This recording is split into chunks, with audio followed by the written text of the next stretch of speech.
आ जाओ भाई सभी, वेलकम टू लो। एक बार बता दो मेरी वॉइस डिस्प्ले कैसी आ रही है भैया। आ जाओ भाई सभी, वेलकम टू लो। और जल्दी बताओ भैया मेरी वॉइस डिस्प्ले कैसे आ रही है। जल्दी से बताएंगे भाई एक बार मेरी वॉइस डिस्प्ले कैसी आ रही है। हाँ भाई आ जाओ जल्दी से।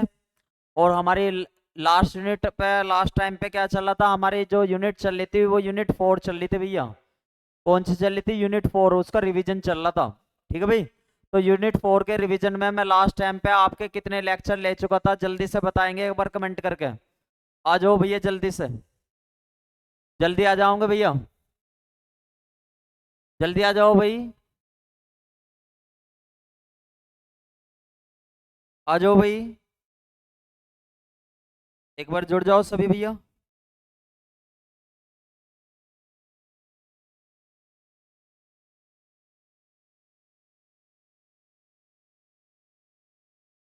आ जाओ भैया, एक बार जुड़ जाओ सभी।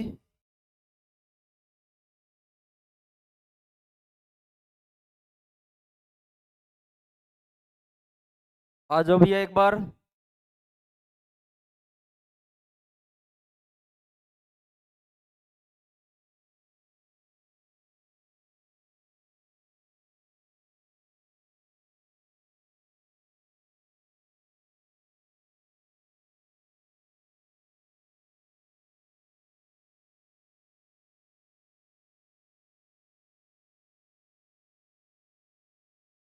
अब आ जाओ भैया एक बार जल्दी, एक बार जुड़ जाओ।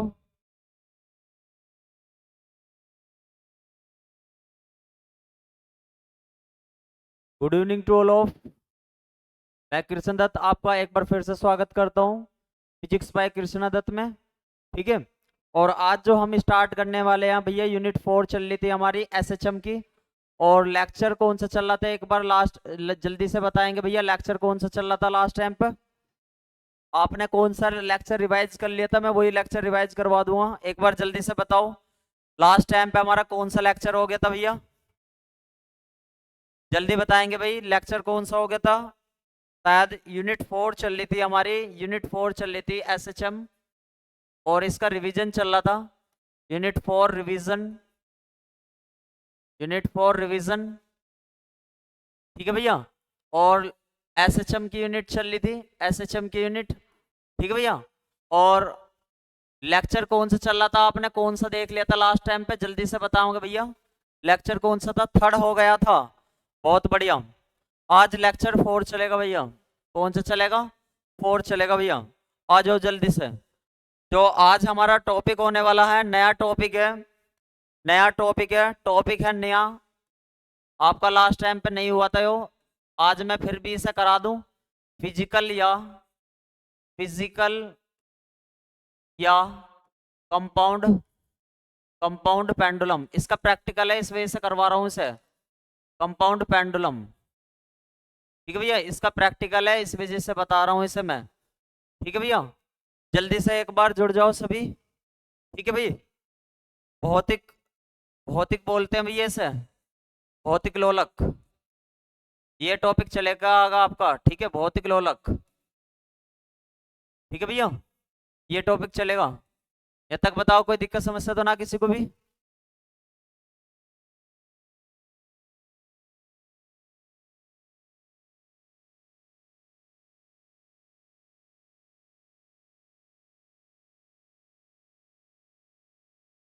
एक बार जल्दी से बताऊंगा भाई, यहाँ तक तो कोई दिक्कत समस्या ना किसी को भी? अच्छा एक बात बताओ, आपने साइकिल की घंटी देखी है क्या? जो साइकिल की बैल होती है, साइकिल की घंटी बजाते हैं, कुछ इस टाइप का, मतलब इस तरीका का फिनोमेना होता है हमारे कंपाउंड पेंडुलम में, फिजिकल में। ठीक है। ठीक है भैया। तो उसको आप देखेंगे, इतना इंपॉर्टेंट ना है यो। ठीक है। ये इतना इंपॉर्टेंट ना है, पर फिर भी ये प्रैक्टिकल है हमारा, इस वजह से इसे थोड़ा पढ़ना पड़ेगा भैया, प्रैक्टिकल है हमारा यो। ठीक है। तो इसे देखते हैं, इसकी थोड़ी सी थ्योरी भी देख लेते हैं, इसके साथ डेफिनेशन भी देख लेते हैं कि भैया कंपाउंड पेंडुलम कैसा होता है। ठीक है। तो एक बार इसकी थोड़ी सी थ्योरी भी लिख देंगे, डेफिनेशन क्या रहेगी इसकी, परिभाषा क्या रहेगी। तो एक बार परिभाषा लिख लेंगे पहला, हिंदी वाले, क्या होती है इसकी परिभाषा। ठीक है भैया। पहला परिभाषा, जैसे साइकिल, साइकिल की घंटी या प्रिंसिपल स्टाफ रूम में जो घंटी होती है वो काम करती है, ठीक इसी तरीके से यो काम करता है हमारा कंपाउंड पेंडुलम। ठीक है भैया, तो इसकी छोटी सी डेफिनेशन लिख लो एक बार। यदि कोई यदि कोई यदि कोई यदि कोई दृढ़ पिंड, मान लो कोई भी ऐसा पिंड जो दृढ़ हो अपने आप में, दृढ़ पिंड इस प्रकार लटका हो, इस प्रकार लटका हो, इस प्रकार लटका हो कि यह कि यह कि यह अपने भीतर से अपने भीतर से अपने भीतर से जैसे साइकिल की मान लो घंटी होती है, अपने भीतर से होकर जाने वाली होकर जाने वाली होकर जाने वाली होकर जाने वाली किसी क्षैतिज किसी क्षैतिज किसी क्षैतिज क्षैतिज अक्ष के परितः अक्ष के परितः अक्ष के परितः अक्ष के परितः ऊर्ध्वाधर ऊर्ध्वाधर तल में ऊर्ध्वाधर तल में दोलन कर सके, ऊर्ध्वाधर तल में दोलन कर सके, दोलन कर सके। ठीक है, कर सके। तो इस निकाय को तो इस निकाय को तो इस निकाय को इस निकाय को भौतिक भौतिक लोलक कहते हैं, भौतिक लोलक कहते हैं, यानी कि कंपाउंड पेंडुलम। ठीक है भैया, जल्दी से बताओ कोई दिक्कत समस्या तो ना। अब इसके एक एक लाइन को बताता हूं मैं, और फिर इंग्लिश में भी एक डेफिनेशन लिख लो भैया सभी जल्दी से। ठीक है भैया, इंग्लिश में भी एक डेफिनेशन लिख लेंगे। ठीक है, जुड़ जाओ भाई सभी एक बार जल्दी से। जो स्टूडेंट जुड़ा है एक बार कमेंट कर दो जल्दी से। जो स्टूडेंट जुड़ा हो वो कमेंट कर दो भैया जल्दी से। ठीक है, और कंपाउंड पेंडुलम देखते हैं भैया एक बार हम। ठीक है भाई,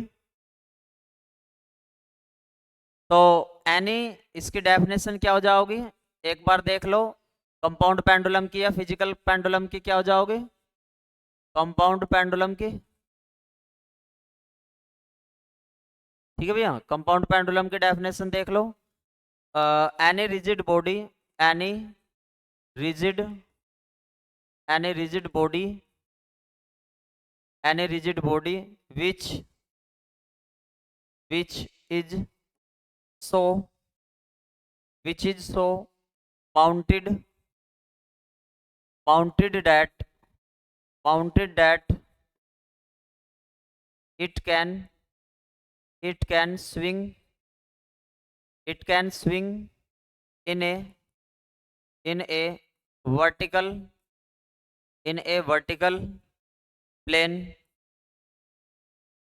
plane about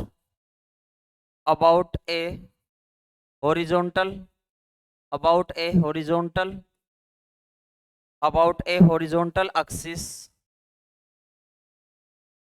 passing through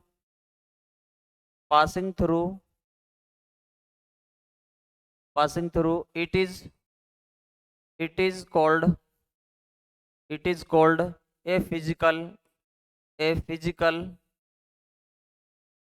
या फिर कंपाउंड पेंडुलम, या फिर इसका दूसरा नाम क्या है? Compound pendulum. कंपाउंड पेंडुलम एक बार सभी डेफिनेशन नोट कर लेंगे और थम कर देंगे भैया एक बार।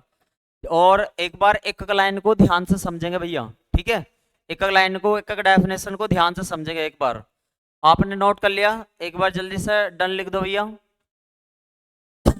आपने एक बार नोट कर लिया हो तो डन लिख दो भैया सभी, और फिर बताता हूं भाई। एक बार डन लिख दो भैया। ये टॉपिक आपका नया भी था आपको नोट्सों में नहीं मिलेगा, इस वजह से साथ के साथ आप इसे नोट करते रहे मैं भैया। ठीक है, साथ साथ इसे नोट करते रहे मैं।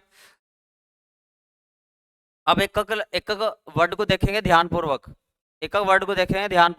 क्या कहना चाह रहा है। क्या कहना चाह रहा है एक एक वर्ड इसका। ठीक है भाई, एक एक वर्ड को देखेंगे। देखो भाई, इधर लगा दो इसे। ठीक है, अब देखो एक बार ध्यान से। वो कह रहा है यदि कोई दृढ़ पिंड इस प्रकार लटका हो, इस प्रकार लटका हो कि अपने भीतर से होकर जाने वाली, मान लो कोई भी एक, मान लो एक एग्जाम्पल के वे में बता रहा हूं मैं आपको, यो केस आपको एग्जाम्पल वे में बता रहा हूं। जैसे कंपाउंड और फिजिकल पेंडुलम जो हमारे स्टाफ रूम की घंटे में होता है या हमारी साइकिल की घंटे में ना होता है, बिल्कुल ठीक देखने में इस तरीके का होता है। ठीक है भैया, ठीक देखने में कुछ इस तरीके का होता है। यदि कोई पिंड इस प्रकार लटका हो कि यह अपने भीतर से होकर जाने वाली, मान लो कोई, मान लो कोई एक यो पिंड है, यो ऐसा लटक रहा, ऐसे लटक रहा भैया। ठीक है, अपने भीतर से होकर जाने वाली किसी क्षैतिज अक्ष, मान लो ये क्षैतिज अक्ष होगी भैया इसकी, ये होगी क्षैतिज अक्ष। ठीक है, क्षैतिज अक्ष के परितः ऊर्ध्वाधर तल में, ऊर्ध्वाधर तल क्या है, ऊपर नीचे। ठीक है भाई, ऊपर नीचे। मान लो ये एक, मान लो ये है, ये ऐसा ऐसा हिल है, ये ऐसा ऐसा हिल है। ठीक है भैया, ऐसा मान के चलो कुछ इस तरीके का कंसेप्ट। जैसे बचपन में आपने रबड़ की वे बॉल हाथ में बांध कर, रबड़ की एक छोटी सी बॉल ना होगी और आप ऐसा ऐसा करते होगे उस बॉल को, कुछ इस तरीके का ऑक्सीलेशन करा, आया याद आपको। एक वो बॉल आती थी और उस पर एक रबड़ बंधी होती थी, आप हाथ में उसे बांध लेते थे इस तरीके से और ऐसा ऐसा करते थे। याद आया किसी को बचपन में? कुछ इस तरीके की बात हो रही है यहाँ पे। उस वाले फिनोमेना को क्या कहते हैं, ऐसे वाले प्रोसेस को या ऐसे वाली चीज को क्या कहते हैं भैया? भौतिक लोलक या कंपाउंड पेंडुलम। जल्दी बताओ, याद आया किसी को? याद आया? आप एक रबड़ की वो बॉल को, मतलब एक उसमें वो बंधा होता था धागा और उसे हाथ में ऐसे करके बच्चे ऐसा करते रहते थे उस बॉल को। एक बॉल होती थी इस तरीके की होती थी ना, और उसके बीच में से मान लो ऐसा लटका के इसे यहाँ से, और वो ऐसे ऐसा करते रहते थे, आगे पीछे करते रहते थे ऐसे। याद आया किसी को? ठीक है, वही केस है, बिल्कुल सेम टू सेम वही केस है। अब हम समझेंगे बिल्कुल इसके भीतरी भाग को। देखो, पहला तो आप इस लाइन को ही समझ लो अच्छे तरीके से कि यदि कोई दृढ़ पिंड इस प्रकार लटका हो, मान लो कोई दृढ़ पिंड ऐसे लटक रहा है, ऐसे लटक रहा है। ठीक है, अपने भीतर से होकर जाने वाली, मान लो अपने भीतर से, मान लो होकर जाने वाली ये है, मान लो ये वर्टिकल है ऐसा, इन वाले को क्या बोलते हैं? क्षैतिज बोलते हैं ना। क्या बोलते हैं? क्षैतिज बोलते हैं। अपने भीतर से होकर जाने वाली किसी क्षैतिज अक्ष के परितः, क्षैतिज अक्ष के परितः ऊर्ध्वाधर, ऊर्ध्वाधर होगी ये वाली लेंथ, और ये ऐसा ऐसा ऐसा ऐसा क्या करा, मोशन करा, तो ऐसे वाले को क्या कहेंगे हम? फिजिकल या कंपाउंड पेंडुलम। समझ में आ गया होगा ये होप सभी को। अब इसका पूरा स्ट्रक्चर देख लो, ये तो एक नॉर्मल केस था आप इसका, अब इसका पूरा स्ट्रक्चर देख लो वो किस प्रकार से काम करता है। ठीक है, आप एक बार इसका पूरा स्ट्रक्चर देख लो किस प्रकार से काम करता है।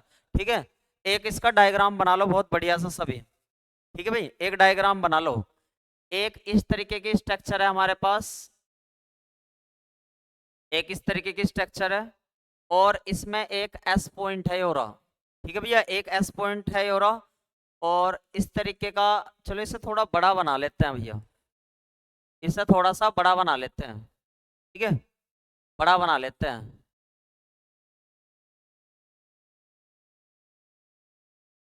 इस तरीके का कंपाउंड पेंडुलम है। अब मैं अगर तुम्हारे से कह लगूं एक एस पॉइंट है मेरा, एक पॉइंट ये रहा एस, कौन सा पॉइंट है? एस।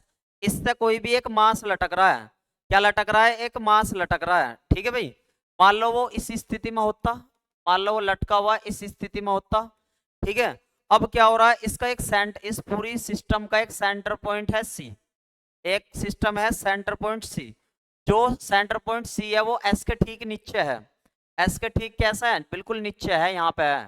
ठीक है भैया, एस के ठीक नीचे है यहाँ पे, कोई दिक्कत समस्या? और एस से और कितनी डिस्टेंस पे हो, कितनी डिस्टेंस पे हो? आप कहोगे स्मॉल एल डिस्टेंस पे। ठीक है, अब यदि मैं थोड़ा सा भी इस पॉइंट को डिस्प्लेस करता हूँ तो इस प्रकार से, मतलब ये ऑक्सीलेट करता है। ठीक है भाई, तो ये इस तरीके से ऑक्सीलेट करता है, यहाँ पे एंगल बनता है थीटा, यहाँ पे एंगल बनता है थीटा, और ये वाली तो इसकी ऊर्ध्वाधर होगी, यानी कि ये तो इसकी ऊर्ध्वाधर होगी, इसे बोलते हैं एल साइन थीटा। इस वाले को क्या बोलते हैं? L sine theta. ये वाले को, ये डॉट डॉट ऐसा ऐसा ऑक्सीलेट कर रहा है। ठीक है भैया, अगर सी पॉइंट पे यहाँ कोई मास है, क्या कह रहा हूं मैं, अगर यहाँ सी पॉइंट पे कोई मास है भैया यहाँ पे है, तो वो इस प्रकार से नीचे की तरफ ना लटका होगा, mg वेक्टर इस प्रकार से लटका होगा।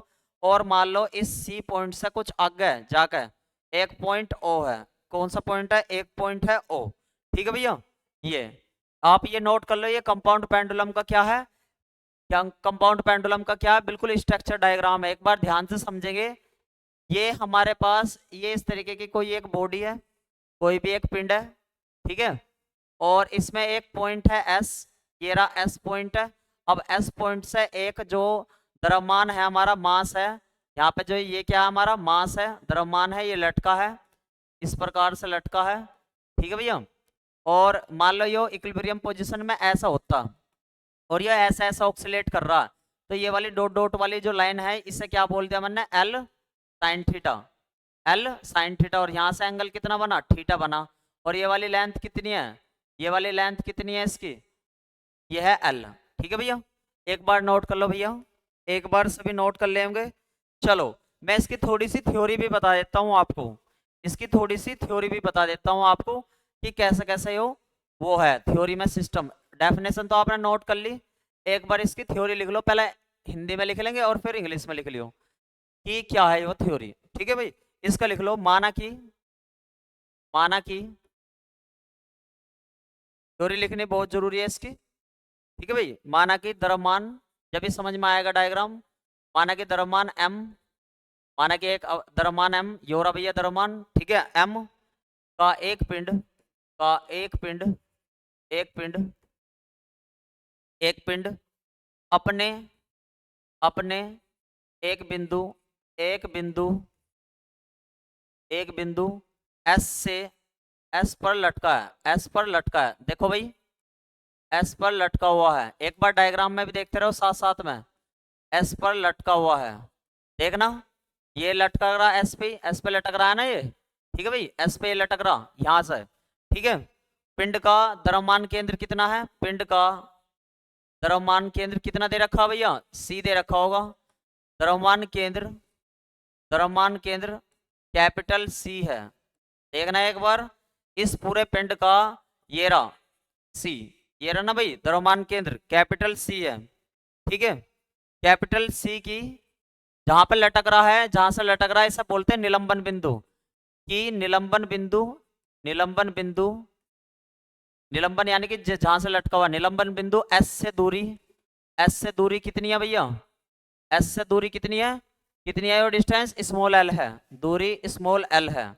कोई दिक्कत समस्या डायरेक्ट इसमें, जब पिंड को, जब पिंड को, जब पिंड को साम्यावस्था, अब ये पिंड की साम्यावस्था कौन सी है, साम्यावस्था कौन सी है, साम्य स्थिति।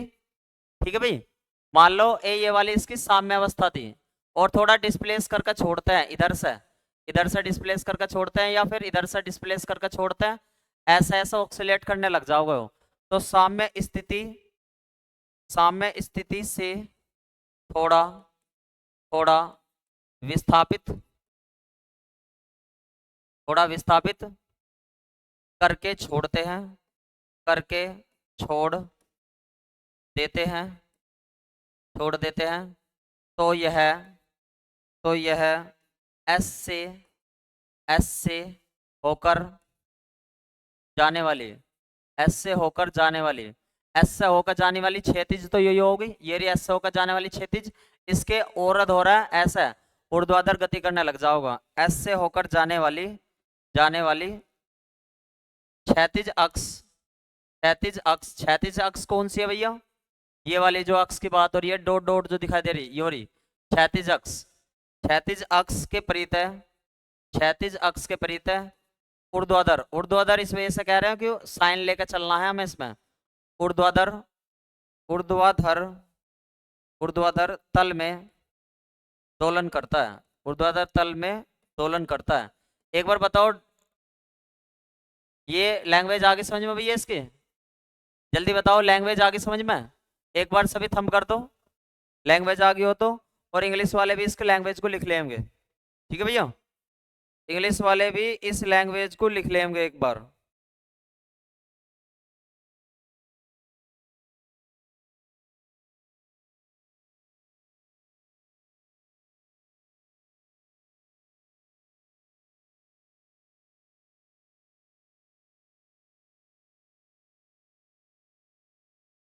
एक बार इंग्लिश वाले भी इस लैंग्वेज को लिखेंगे भैया। क्या लैंग्वेज है एक बार देखो। A rigid body, a rigid body, a rigid body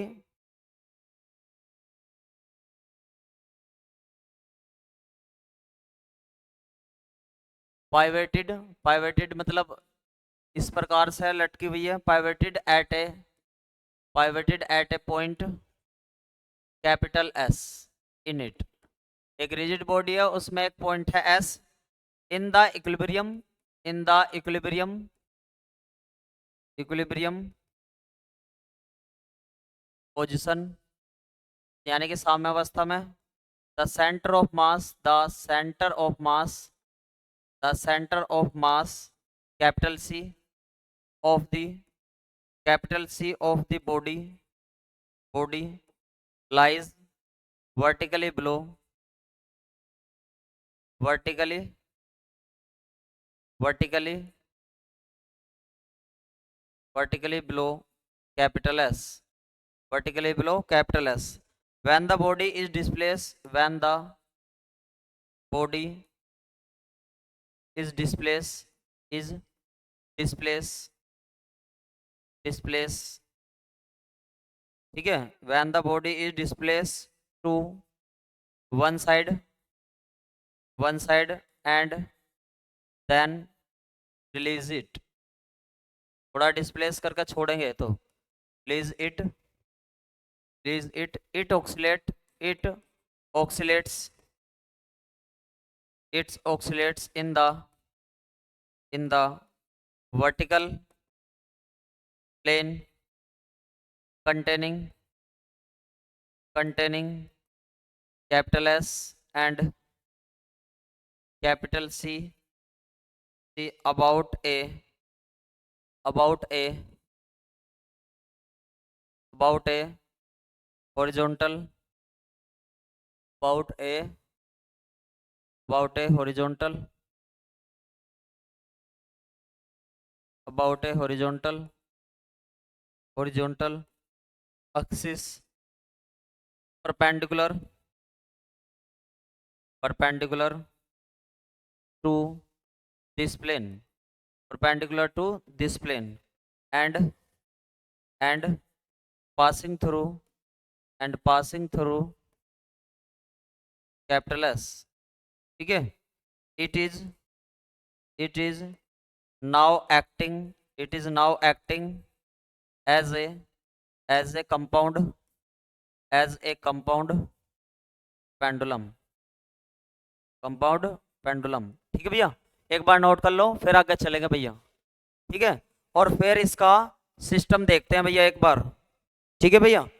फिर इसका सिस्टम देखते हैं एक बार, ठीक है।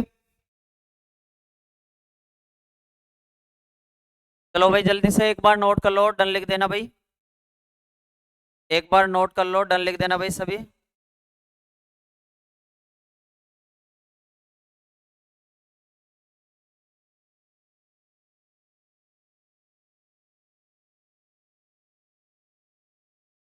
ठीक है भाई,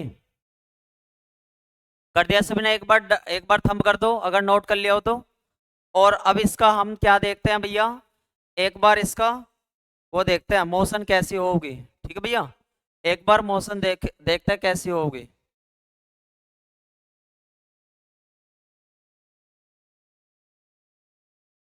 ठीक है भाई, एक बार यहां तक नोट कर लो सभी,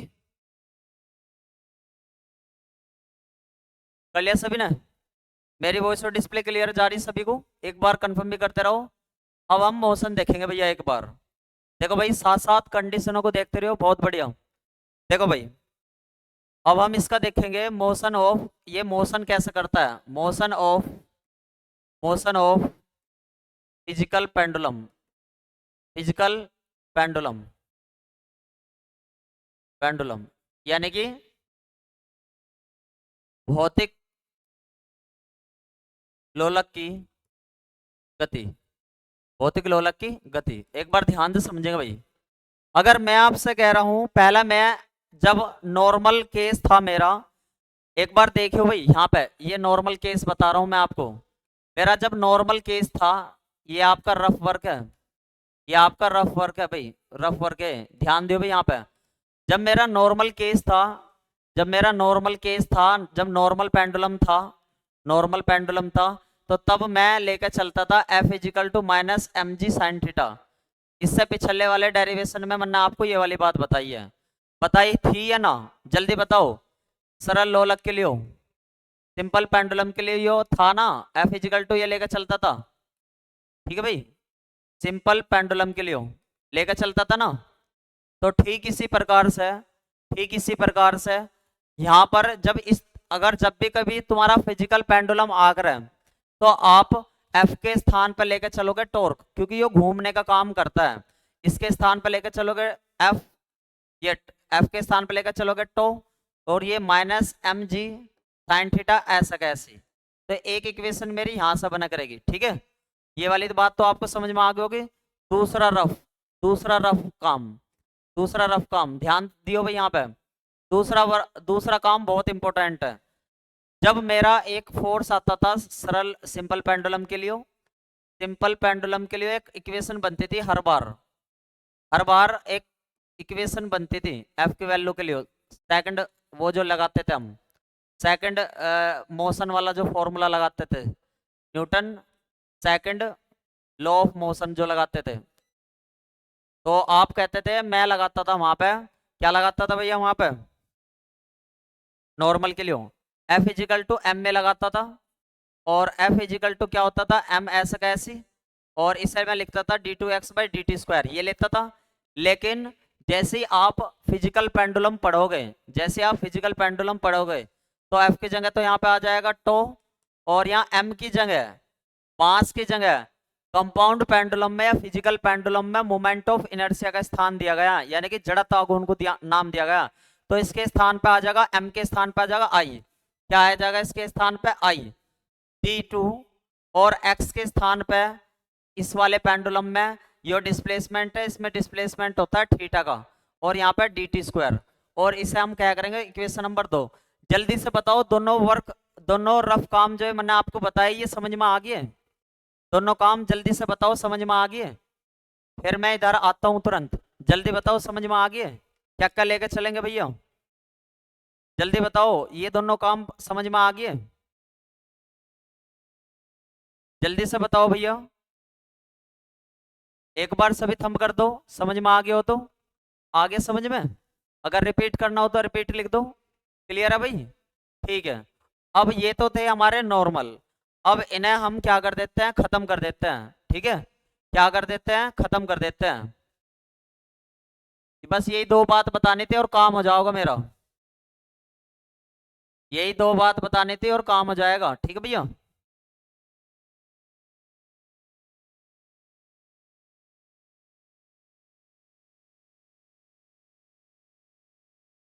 देखो भाई, अगर मैं आपसे कह लगूं इसके लिए, सिंपल पेंडुलम के लिए क्या लेकर चलता हूं मैं, tau equal to minus M G sine theta लेकर चलता हूं, ठीक है भैया, इसके लिए लेकर चलता हूं।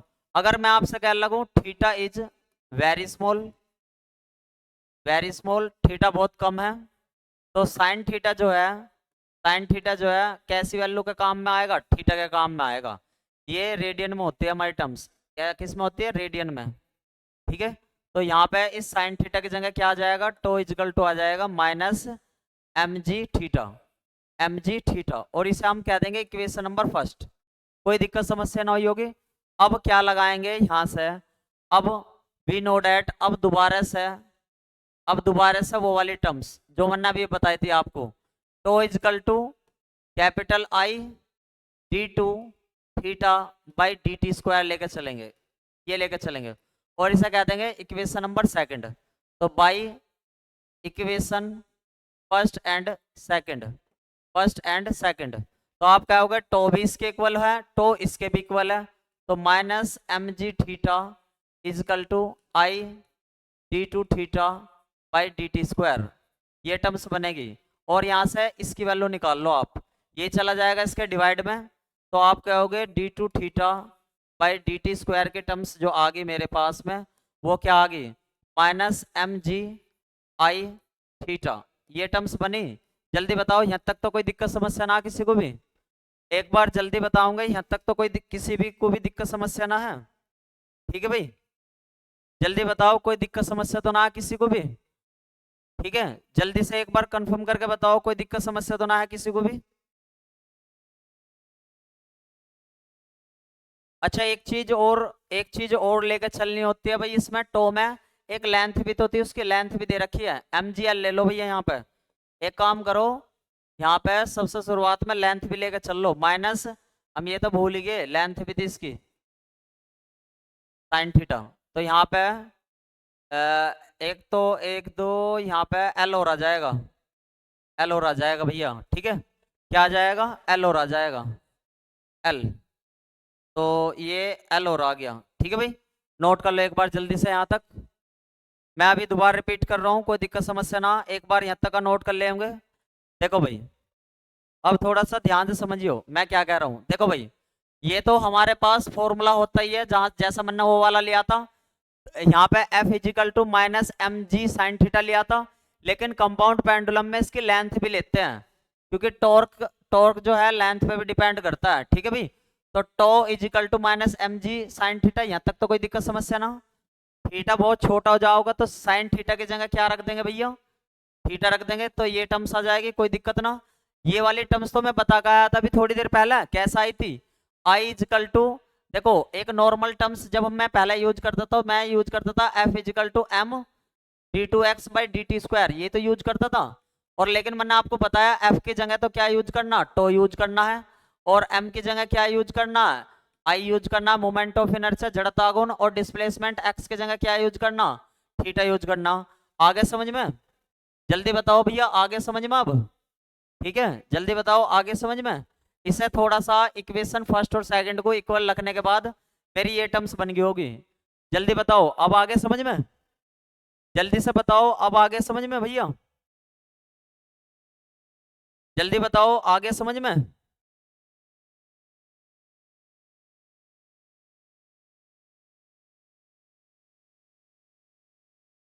ठीक है, अब एक बार देखो ध्यान से, अब एक बस टाइम पीरियड तो निकालना होता है। जब ऐसे वाली इक्वेशन हमारी बन जाती थी तो हम क्या काम करते थे, इसे इधर ले आएंगे, तो ये क्या बन जाएगा, D two theta by D T square plus M G L upon I theta equal to 0, ये बन जाती थी। और जल्दी से बताओ, इस वाली टर्म्स को मैं क्या मानता था, कमेंट करके जल्दी से बताओ क्या मानता था? M G L upon I को थोड़ी देर के लिए क्या मान लो, ओमेगा स्क्वायर। क्या मान लो भैया?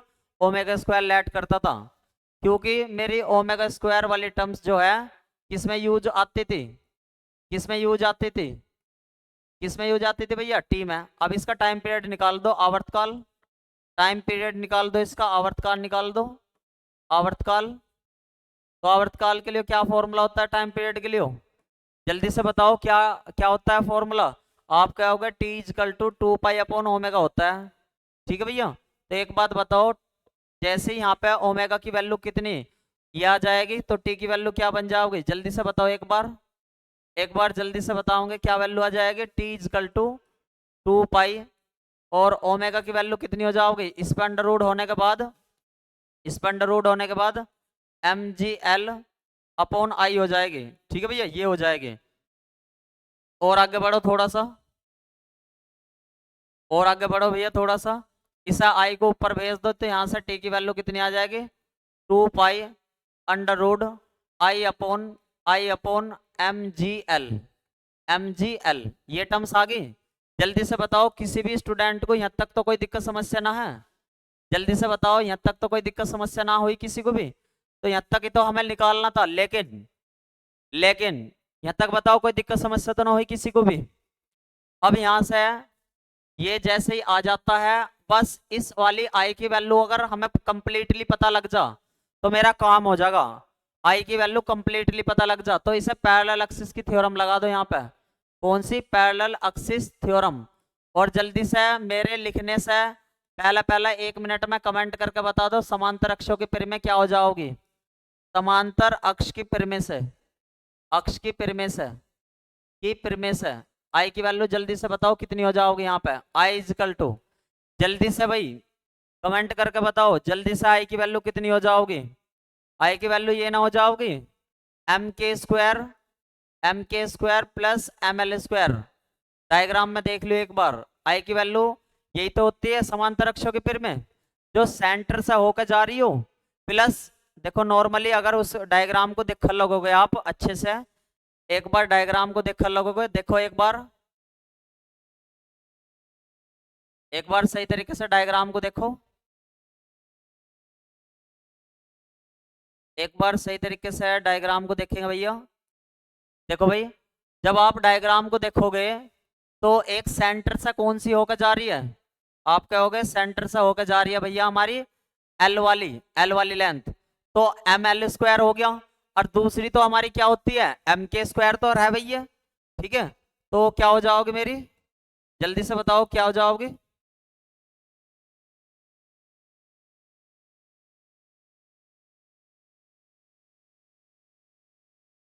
देखो भाई, ये हो जाओगे ना, ये समांतर अक्ष के पेड़ में हो जाएगी ना, तो अब इस आई की वैल्यू को यहाँ पर पुटअप कर दो, तो टी बराबर आ गया 2 पाई। आप यहाँ भी छोड़ सकते हो वैसे, पर इसे आप पूरा दिखाओगे तो पूरे नंबर मिलेंगे, under root M K square plus M L square upon M G L. ठीक है भैया, और यहाँ से टी की वैल्यू जब आप सिंप्लीफाई करोगे, एम कॉमन लेके, एम से तो एम कट जाओगा, तो क्या बच जाओगा यहाँ पे, आप क्या होगे, के स्क्वायर हो गया प्लस एल स्क्वायर हो गया, और अपॉन यहाँ पे क्या बच गया होगा, जी एल। तो ये इसके टाइम पीरियड के लिए फॉर्मूला आ गया। आप यहाँ भी छोड़ सकते हो इसे, और ये टर्म्स रख के भी इसमें दिखा सकते हो। ठीक है भाई, जल्दी से बताओ किसी भी स्टूडेंट को कोई दिक्कत समस्या तो ना है? समांतर अक्षों के पेड़ में भैया यही इसी का फॉर्मेटिक में ही तो थी, समांतर अक्षों के पेड़ में इसी के फॉर्मेट में थी, क्या थी समांतर अक्षों के पेड़ में, I equal to M K square plus M A square, यही तो थी, एम ए स्क्वायर यही तो थी। अब ए के स्थान में बस क्या आ गया, एल आ गया यहाँ पे। ठीक है, बाकी यो की हुई है। जल्दी बताओ किसी भी स्टूडेंट को कोई दिक्कत समस्या तो ना है? ठीक है, जल्दी बताओ कोई दिक्कत समस्या तो ना है?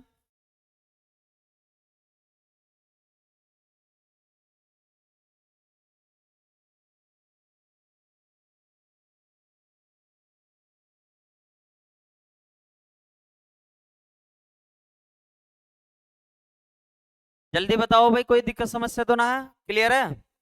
चलो, ये भी हमारा कंप्लीट हुआ। अब नया टॉपिक, यो भी नया ही है, ये भी आपका नया ही है। ये भी टॉपिक, जो अगला टॉपिक मैं आपको बताना जा रहा हूँ, ये टॉपिक भी आपका नया ही है, तो क्वेश्चन नोट कर लेंगे भैया। ये टॉपिक भी आपका नया ही है, न्यू टॉपिक है यो भी। ये बहुत कम आते हैं, पर मैं फिर भी आपको, जब मैं इस यूनिट का रिवीजन ही करा रहा हूँ, तो इस वजह से मैं इसे कंप्लीट ऐसा करा रहा हूँ कि आपका कोई सा क्वेश्चन बिल्कुल भी ना छूटे, क्योंकि इस यो वाला क्वेश्चन आपका थर्ड ईयर में भी आओगा, नेक्स्ट क्लास में भी आओगा।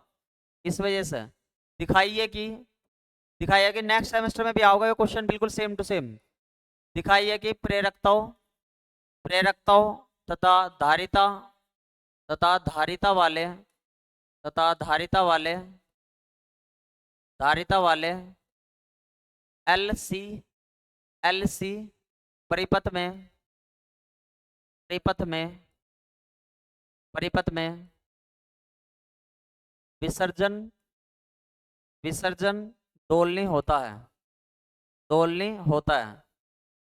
अब इस क्वेश्चन का मतलब समझिए ध्यानपूर्वक, दोलनी होता है, इसकी आवर्ती बताइए, इसकी आवर्ती ज्ञात कीजिए, इसकी आवर्ती ज्ञात कीजिए। क्वेश्चन इस प्रकार से आएगा, ये ज्ञात कीजिए। ठीक है भैया, ये बहुत कम पूछे जाते हैं, पर फिर भी समय है इस वजह से मन्ना है, ये 10 साल में एक आध बार पूछे जाते हैं क्वेश्चन, 10 साल में एक आध बार। अब के एक बार ऊपर कर दो सर, नोट नहीं हुआ, ठीक है, लो भाई नोट भी कर लो, जल्दी से लो भैया नोट कर लो, आराम से करो नोट जल्दी से, फिर आगे चलते हैं।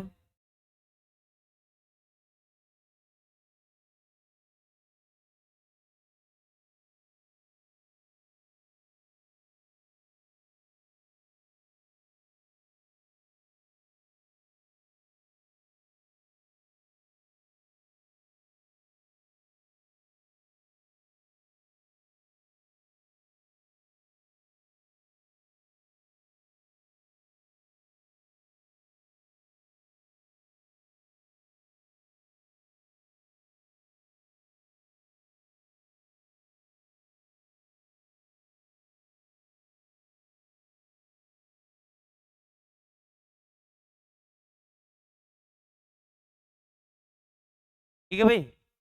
अब देख लो क्वेश्चन क्या था भैया हमारा।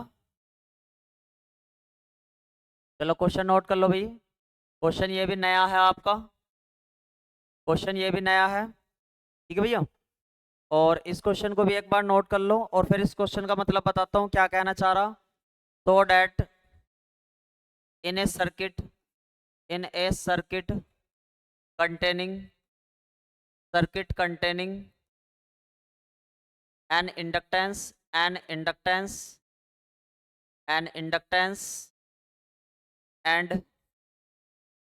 a capacitance, and a capacitance, LC LC circuit, the discharge the discharge the discharge is oscillatory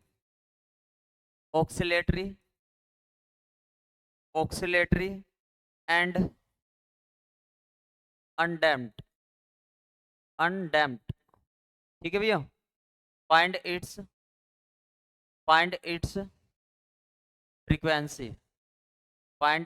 frequency, और ध्यान से समझना क्वेश्चन क्या कहना चाह रहा है भैया। क्वेश्चन कहना चाह रहा है, एक बार नोट कर लो सभी। क्वेश्चन कहना चाह रहा है यदि किसी भी सर्किट में, मान लो हमारे पास कोई भी सर्किट है, उसमें एक तो एल लग रहा है और एक सी लग रहा है।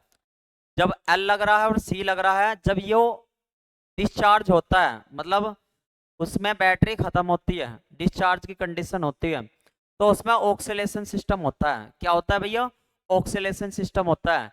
इस बात को हमें क्या दिखाना है, कंफर्म करके बताना कि क्या ऑक्सीलेशन सिस्टम होता है जब एल और सी लग रहा हो। भैया एल का काम, एल क्या होता है? इंडक्टेंस, प्रेरकत्व, आप 12th क्लास में पढ़ के आए होगे। और सी क्या होता है? कैपेसिटेंस, जो आप संधारित्र पढ़ के आए होगे। संधारित्र जो आपके पंखे में लगा होता है, कंडेंसर, उसे कहते हैं, वो अपने अंदर चार्ज स्टोर करके रखता है। और एल क्या, एल किस में लगा होता है? एल का काम होता है कहां पर? जहां पे हमारा ट्रांसफार्मर का, आपने पढ़ा होगा स्वयंप्रेरण तथा अनोन्य स्वयंप्रेरण, पढ़ा है एल? जल्दी बताओ। इंडक्टेंस पढ़ा है, self inductance and mutual inductance.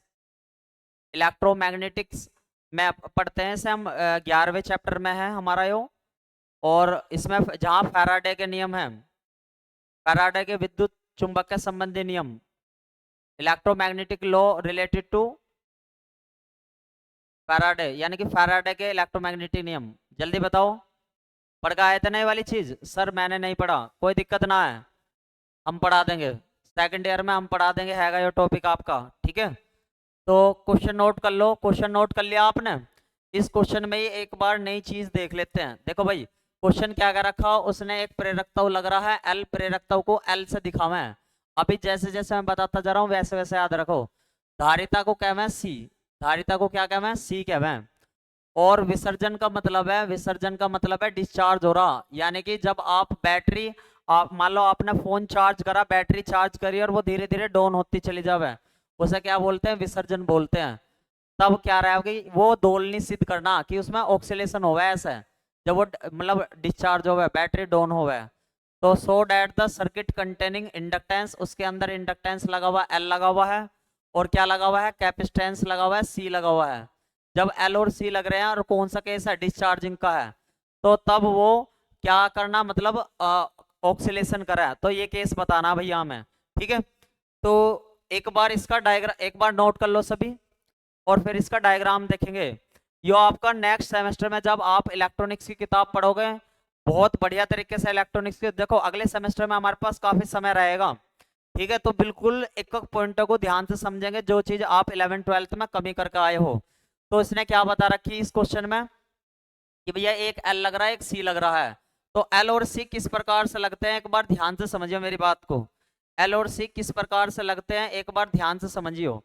देखो इस प्रकार से लगते हैं, ये तो होता है सी का निशान, याद आया किसी को? 12वीं क्लास में पढ़ते थे, ये किसका निशान होता था? सी का, ठीक है। और ये इस तरीके से इसके सीरीज में यहाँ पे एल लग रहा, इस तरीके की गूंज गूंज सी जो बनी होती थी, ये किसका निशान होता था? ये निशान होता था एल का, प्रेरकत्व का, ठीक है भैया। किसका निशान होता था? प्रेरकत्व का। तो यहाँ पे एक स्विच लगा हुआ है, स्विच लगा हुआ है एस, ठीक है भैया, क्या लगा हुआ है, स्विच एस, और स्विच में एक तो यो है ए कंडीशन, और एक है भैया हमारा बी, एक है बी। अभी मैं इसकी दोनों कंडीशन बताता हूँ आपको, ठीक है, अभी मैं आपको इसकी दोनों कंडीशन बताता हूँ, ठीक है, आपको इसकी दोनों कंडीशन बताता हूँ, ठीक है। आप एक बार डायग्राम बना लो बस, और फिर इसकी कंडीशन देखो एक बार ध्यान से। देखो भाई, कंडीशन अगर मैं आपको बताऊं, इसमें जो आपको सी दिखाई दे रहा है, सी दिखाई दे रहा है, इसे बोलते हैं हम कैपेसिटेंस। क्या बोलते हैं, कैपेसिटेंस, धारिता। क्या बोलते हैं, धारिता। ठीक है भाई, धारिता बोलते हैं।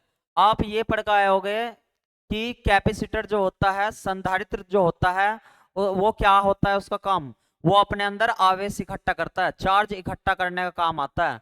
और एल इंड्यूस करने का, एल क्या है हमारा, एल है हमारा प्रेरकत्व, प्रेरकत्व, ठीक है, यानी कि इंडक्टेंस। क्या है भैया, इंडक्टेंस। इनके बारे में और डिटेल से मैं आपको नेक्स्ट सेमेस्टर में बता दूंगा, आपको जितनी जरूरत है मैं केवल उतनी बता दूंगा अभी। अगर मैं यहाँ पे एक स्विच इस प्रकार से लगा हुआ है, अगर इस वाले स्विच को मैं ए से जोड़ देता हूँ तो चार्जिंग का केस हो जाता। अगर मैं एस को किस से जोड़ देता, ए से, तो किसका केस हो जाता, चार्जिंग का, यानी कि चार्ज होने लगता है वो। अगर एस को मैं किस से जोड़ दूं भैया, बी से, तो ये किसका कौन सा केस है, डिस्चार्जिंग का, डिस्चार्जिंग का। मतलब पहले वाले केस में तो चार्ज हो गया बैटरी, और दूसरे वाले में डाउन हो गया, तो हमें कौन सा केस पढ़ना है, हमें तो ये वाला केस पढ़ना डिस्चार्जिंग का। जब एस किस से जुड़ा हुआ है, बी से जुड़ा हुआ है, एस है, बी से जुड़ा हुआ है, ठीक है।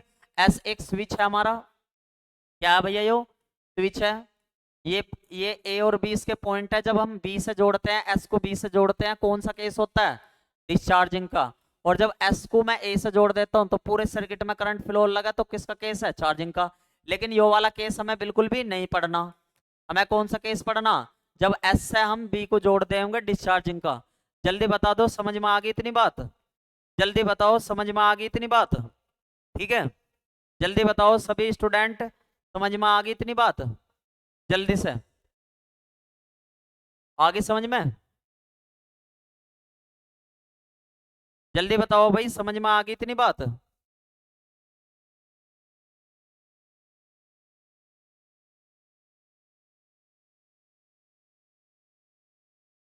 ठीक है, बहुत बढ़िया। अब एक बात बताओ आप, अब तो ये वाली एक एक टर्म समझ लो आप सभी, ये बेसिक टर्म्स है। आप इंटरमीडिएट में एक फॉर्मूला पढ़ के आए होगे, Q equal to C V. कितने स्टूडेंट पढ़ के आए इसे, Q equal to C V. और यहाँ से वी की वैल्यू कितनी आती है, तभी बताओ, क्यू बाई सी आती है, जल्दी से बताओ, क्यू बाई सी आती है ना आती है, जल्दी बताओ। कितने स्टूडेंट इस फॉर्मूले को पढ़ गए इंटरमीडिएट में, ना पढ़ा हो तो कोई दिक्कत समस्या ना, याद तो आ रहा होगा, याद तो आ रहा होगा ये फॉर्मूला।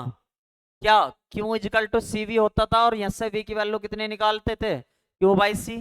चौथे चैप्टर में पढ़ के आए होगे, या एनसीईआरटी के दूसरे चैप्टर में पढ़ के आए होगे संधारित्र का। जल्दी से एक बार कंफर्म करके बता दो, पढ़ा था, याद सा आया, होता था ना इस तरीके से, ठीक है, जल्दी से बता दो, थंब करके बताओ सभी एक बार जल्दी से, जिसने थंब ना कराओ एक बार थंब करके बताओ, ये होता था, ठीक है। जब केवल सी लगा रहा है, जब केवल यहाँ पे वो क्या लग रहा है, सी, तब मेरा वोल्टेज आता है, ये क्या आता है, वोल्टेज ये आता है। अब जब एल लगा होता है, एल लगा होता है, तो मेरा वोल्टेज कैसा बनता है, ई की वैल्यू आप सभी एक फॉर्मूला, एक टर्म्स पढ़ के आए होगे सभी स्टूडेंट एक टर्म्स पढ़ के आए होगे बहुत बढ़िया तरीके से। एक टर्म्स पढ़ी होगी आपने, जब एल लगा होता था तो एक टर्म्स बनती थी, एक नॉर्मल टर्म्स थी, नॉर्मल क्या थी, E equal to minus N D phi by D T, Faraday law पढ़ा होगा यो, फैराडे लॉ। लेकिन यदि ये वाली टर्म्स थोड़ी मॉडिफाइड होकर कैसी होगी थी, ये वाली टर्म्स मॉडिफाइड होकर कैसी होगी थी भैया, एक बार देखेंगे कैसी होगी थी भैया, मॉडिफाइड होकर ये वाली टर्म्स, मॉडिफाइड होकर ये वाली टर्म्स बन गई थी। इस एन की जगह तो ले लगे एल, और ये क्या है, माइनस का, और डी, और फाई की जगह क्या लेते थे, आई, और बाई डी टी। तो इसका मतलब है, जब ये एल लगा होता था, जब ये सी लगा होता था, ये वाली टर्म्स आती थी, और जब एल लगा होता है तो कौन सी टर्म्स आती है, minus L D I by D T. जल्दी बताओ, किसी को तो कोई दिक्कत समस्या तो ना है, यो सी के कारण है टर्म्स, यो किसके कारण है, सी के कारण है, और यो टर्म्स किसके कारण है, एल के कारण। किसके कारण है, एल के कारण। जल्दी बता दो, समझ में आ गया इतनी बात? जल्दी बताओ भैया, समझ में आ गई इतनी बात? ये कहां से आया है, ये फैराडे का दूसरा नियम है, फैराडे का विद्युत चुंबकीय नियम, या पहला ही नियम कह दो, फैराडे का विद्युत चुंबकीय नियम, विद्युत चुंबकीय नियम।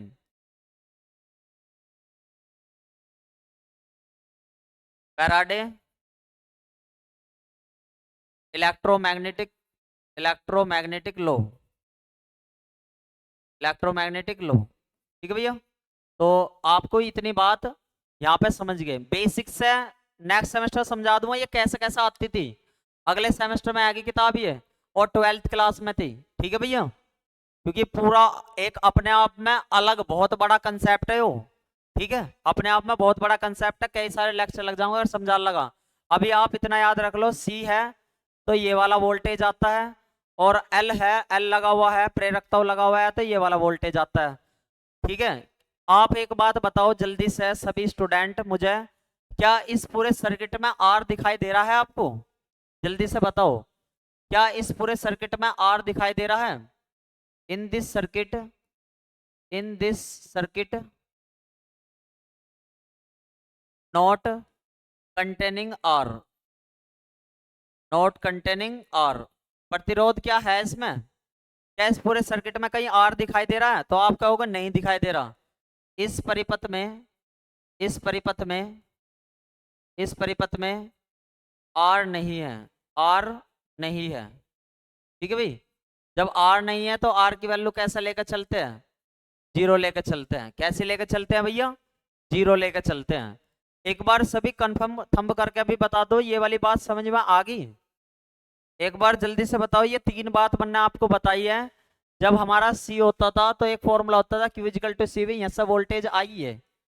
जब हमारा एल लगा होता था तो एल के टाइम्स पे वोल्टेज आएगी ये, minus L D I by D T. और इस पूरे सर्किट में कहीं आर नहीं दिखाई दे तो आर की वैल्यू कैसे लेंगे, जीरो। ठीक है, ये वाली बात बताइए। अब बताओ, रिपीट कर दीजिए सर, रिपीट कर दिया है कि जब भैया सी इसमें लगा हुआ है, इसमें इस सर्किट में क्या लगा हुआ है, सी लगा हुआ है, तो सी के लिए क्या फॉर्मूला होता था वी का, Q equal to C V होता था, यहाँ से वी की वैल्यू निकाल ली। जब यहाँ पे एल लगा होता था तो एक फॉर्मूला होता था हमारा, फैराडे का लॉ होता था E equal to minus N D phi by D T. N के स्थान पे तो ले होंगे एल, और फाई के स्थान पे लेते थे आई। तो जब एल लगा होता था तो भी वोल्टेज क्या होगी, यो। क्या इस पूरे सर्किट में आर लगा हुआ है, नहीं, तो आर की वैल्यू कैसी होगी, जीरो। जल्दी बताओ, कोई दिक्कत समस्या तो ना? इधर का रफ कर देता हूं मैं, इधर का रफ कर देता हूं। ठीक है, आपने नोट कर लिया होगा इतनी बात तो। कोई दिक्कत समस्या तो ना किसी को भी यहाँ तक? जल्दी बताओ अब, कोई दिक्कत समस्या तो ना किसी को भी? जल्दी बताओ, कोई दिक्कत समस्या तो ना है? फिर आगे चलेंगे। ठीक है भैया, जल्दी से फिर आगे चलेंगे। देखो, इसका सी का तो काम होता है चार्ज को बढ़ाने का, तो इसकी वैल्यू आई है Q by C, Q by C. इसकी वैल्यू आई है पॉजिटिव, इसकी वैल्यू कैसे आई है, पॉजिटिव। लेकिन एल की वैल्यू कैसे आई है, नेगेटिव। जब इन्हें दोनों वोल्टेज को एक जगह मिलाएंगे, वी की वैल्यू को दोनों को एक जगह मिलाएंगे, वी की वैल्यू होगी क्यू बाई सी। लेकिन इसकी वैल्यू को जब इसमें मिलाएंगे तो minus L D I by D T, D I by D T equal to अथा था आर, क्या आता था आर, लेकिन आर की वैल्यू, आर तो है ही ना इसमें, तो आर की वैल्यू कैसी हो जाएगी यहाँ पे, इधर इजिकल टू आता था आर, तो इस वजह से आर की वैल्यू कैसी होगी यहाँ पे, जीरो। जल्दी से बताओ, किसी भी स्टूडेंट को कोई दिक्कत समस्या तो ना है यहाँ तक? जल्दी बताओ, किसी भी स्टूडेंट को यहाँ तक कोई दिक्कत समस्या तो ना है? यो क्यू बाई सी तो मैंने इसका ले लिया, और इसका क्या हो गया, minus L D I by D T. दोनों एक जगह लगे हुए हैं, दोनों को एक जगह मिला दिया। इजिकल टू होते हैं आर, आर की वैल्यू है तो हमारी जीरो, तो इजिकल टू जीरो। जल्दी बताओ भाई, थंब करके, यहाँ तक तो कोई दिक्कत समस्या ना है? जल्दी से बताओ, इस इक्वेशन तो तक तो कोई दिक्कत समस्या ना है? जल्दी बताओ भाई, यहाँ तक कोई दिक्कत समस्या तो ना है किसी को भी? जल्दी बताओ, कोई दिक्कत समस्या तो ना है किसी को भी? फिर आगे चलते हैं। जल्दी बताओ भाई, कोई दिक्कत समस्या तो ना है किसी को भी? ठीक है। अब कितने बच्चे को एक फॉर्मूला पता, आई की डेफिनेशन पता है? We know that, we know that, we know that I equal to क्या होता है? Q by T, Q by T. और टाइम में क्या आता रहता है? चेंज। तो इसमें भी क्या आता रहता है? चेंज। आई की वैल्यू ये होती है, और आई जब घट रही हो, जब आई यहाँ पे देखो, आई किसके साथ हो रहा है? यहाँ पे घटने के साथ आ रही है, तो यहाँ पे आई की वैल्यू कितनी होगी? I equal to minus D Q by D T. कितने स्टूडेंटों को ये फॉर्मूला पता था 12th क्लास से? आवेश प्रवाह की दर विद्युत धारा कहलाती है। विद्युत धारा की तो परिभाषा है आवेश, आवेश यानी कि योरा क्यू, और प्रवाह की दर योरा टाइम, प्रवाह की दर क्या कहलाती है? विद्युत धारा आई कहलाती है। और विद्युत धारा इस केस में क्या होता है? घटती है। इस वजह से किसका निशान आया यहाँ पे? नेगेटिव का। जल्दी बताओ, कोई दिक्कत समस्या तो ना है? और जैसे ही आई की वैल्यू आप यहाँ पे पुटअप करोगे, जहां पे इसकी जरूरत पड़ रही है, यहाँ पे आप पुटअप करोगे, तो जल्दी से बताओ इक्वेशन क्या बन गया आपकी? आप कहोगे Q by C minus L D by D T. और आई की वैल्यू कितनी दिखाई दे रही? इस आई की वैल्यू ये दिखाई दे रही भैया हमारी, minus D Q by D T equal to zero. ये बननी है ना हमारी? ये तक बताओ, कोई दिक्कत समस्या तो ना किसी को भी?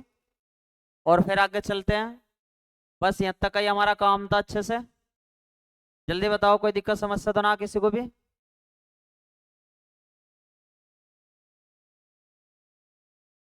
जल्दी बताओ, यहाँ तक तो कोई दिक्कत समस्या ना किसी को भी? एक बार थंब कर दो। और ये वाला माइनस या माइनस कर देगा तो क्या हो जाएगा? क्यू बाई सी, माइनस कर दिया, प्लस हो गया एल, ये हो गया डी डी टू क्यू, और नीचे डी टी दो बार है, D T square equal to zero. बताओ, कोई दिक्कत समस्या? आप कहोगे इस वाली इक्वेशन को तो सही तरीके से ऐसा लिखा जा सकता है भैया। कैसा लिखा जा सकता है? एक बार ध्यान से समझो। इस इक्वेशन को तो ऐसा लिखा जा सकता है। कैसा लिखा जा सके देखते हैं भैया एक बार। इसे हम ऐसे भी तो लिख सकते हैं, एल आगे पीछे D two Q by D T square plus इसे Q by C equal to zero. लिख सकते हैं भैया, लिख सकते हैं ना? अब एक काम करो, इसे प्लस वाले टर्म्स को इधर भेज दो, L D two Q by D T square और equal to minus Q by C. अब ये वाला एल चला जाएगा डिवाइड में, तो यहाँ से D two Q by D T square की वैल्यू कितनी आ गई? आप कहोगे minus Q by L C आ गई भैया। जल्दी से बताओ किसी भी स्टूडेंट को यहाँ तक तो कोई दिक्कत समस्या ना है? जल्दी से बताओ किसी भी स्टूडेंट को यहाँ तक तो कोई दिक्कत समस्या ना है? फिर आगे चलेंगे। ठीक है भैया, आगे चलेंगे फिर। जल्दी बताओ, यहाँ तक तो कोई दिक्कत समस्या ना किसी को भी? और इसे जैसे ये माइनस का इधर आकर कैसा हो जाएगा? ये प्लस का। ठीक है भैया, ये क्या हो जाएगा? प्लस का, plus Q by L C equal to zero. ठीक है, कुछ कुछ आपको एक इक्वेशन सी याद आ रही होगी, ये तो डिफरेंशियल इक्वेशन सी बनती हुई जा रही है। यहाँ पे क्या है? क्यू है, यहाँ पे क्या है? क्यू है। तो डिस्प्लेसमेंट छोड़कर 1/LC। तो अगर ये 1/LC, 1/LC को क्या मान लूंगा? जल्दी से कितने स्टूडेंट बताएंगे कि 1/LC को क्या मान लूं? इतने सारी इक्वेशन करके आ गया, अब तक तो आपको पता हो जाना चाहिए कि इस वाले को क्या मान लूं। जल्दी से बताओ, अब तक तो जल्दी से। मैं नहीं बताऊंगा, कमेंट जब तक नहीं करोगे आप कि 1/LC को ये सेकंड डिफरेंशियल इक्वेशन है, तो ये सेकंड ऑर्डर भी कैसा होना चाहिए? कैसा होना चाहिए हमारा? सेकंड उसका ही होना चाहिए, सेकंड डेरिवेटिव होना चाहिए। तो हर बार क्या मानता था मैं? जल्दी से बताओ। इतनी सारी इक्वेशन करवा दी इसके तरीके की, तो मन क्या मानेंगे इसे? जल्दी बताओ, कमेंट करके बताओ भैया क्या मानेंगे इसे? ओमेगा स्क्वायर, बहुत बढ़िया, लाजवाब एकदम। 1/LC को क्या मानेंगे थोड़ी देर के लिए? ओमेगा स्क्वायर, बहुत बढ़िया बताया भैया। इस बालक ने बहुत बढ़िया बताया ओमेगा स्क्वायर। तो ये इक्वेशन क्या बन जाएगी मेरी? D two Q by D T square plus omega square Q equal to zero. Equal to 0। क्या इस तरीके की कंडीशन ना दिखाई देगी तुम्हें? ये क्या है, सेकंड ऑर्डर की डिफरेंशियल इक्वेशन ना बन गई? इस तरीके की डिफरेंशियल इक्वेशन का जनरल सॉल्यूशन कैसा करते थे, जल्दी से बताओ, जल्दी से। This is the differential equation, ठीक है, लाइक एज एसएचएम, सरल आवर्त गति की यो है। तो सीधी सी बात है, जब ये वाली इक्वेशन हमारी आ गई, जब ये वाली इक्वेशन हमारी आ गई, तो इसका मतलब है इसका टाइम पीरियड भी आसानी से निकल सकता है। क्या निकल सकता है? टाइम पीरियड भी निकल सकता है। तो जल्दी से बताओ, ये हमारा अब क्यों किसका काम कर रहा है? डिस्प्लेसमेंट का। इसका जनरल सॉल्यूशन क्या आएगा? Let the general solution, let the general solution of above equation, ऊपरली वाली इक्वेशन का जनरल सॉल्यूशन क्या है? उपरोक्त समीकरण का का हल इस प्रकार है, क्या सेलेक्ट करते थे भैया, कैसे सेलेक्ट करते थे?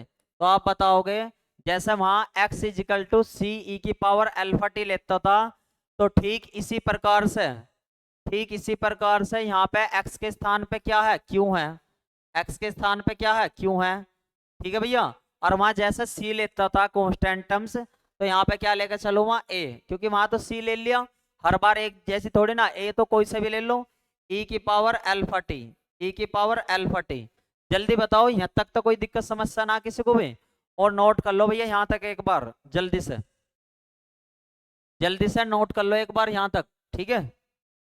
और अब मुझे क्या दिखाई दे रहा है भैया इक्वेशन में? क्योंकि वैल्यू तो यहाँ पे रख दूंगा, लेकिन इसका डबल डिफरेंशिएशन करना पड़ेगा इस टर्म्स का।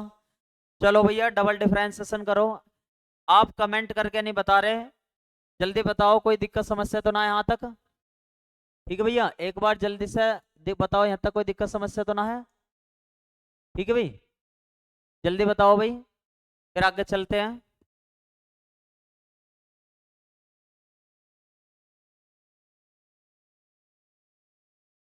जल्दी बताओ, कोई दिक्कत समस्या तो ना है यहाँ तक? जल्दी कमेंट करो भैया।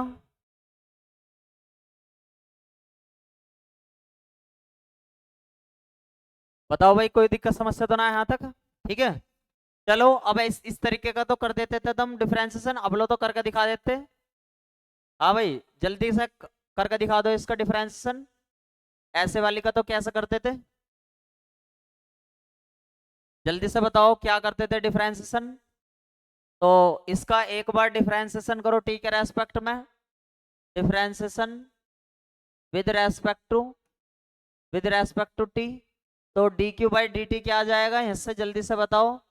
आप क्या हो गए, यहाँ से आ गया भैया अल्फा ए टी की पावर अल्फा टी आ गया, लेकिन मुझे किसने की डबल डेरिवेशन की जरूरत है। तो क्या होगा, एक बार और डबल डेरिवेटिव कर दो, D two Q by D T square equal to, ये क्या हो जाएगा? ये अल्फा स्क्वायर हो जाएगा, ए ई की पावर अल्फा टी हो जाएगा। ठीक है, ये वाली वैल्यू को इस वाली वैल्यू को और किस वाली वैल्यू को? इस वाली वैल्यू को कहाँ पे रख दो? इस इक्वेशन में रख दो। चलो इसे इक्वेशन ए कह दूं, ठीक है। Putting the value of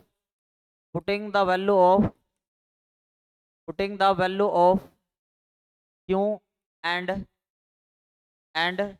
D two Q by D T square in equation A we get, क्या मिलेगा? जल्दी बताओ भाई, क्या मिलेगा? जल्दी से बताओ क्या मिला।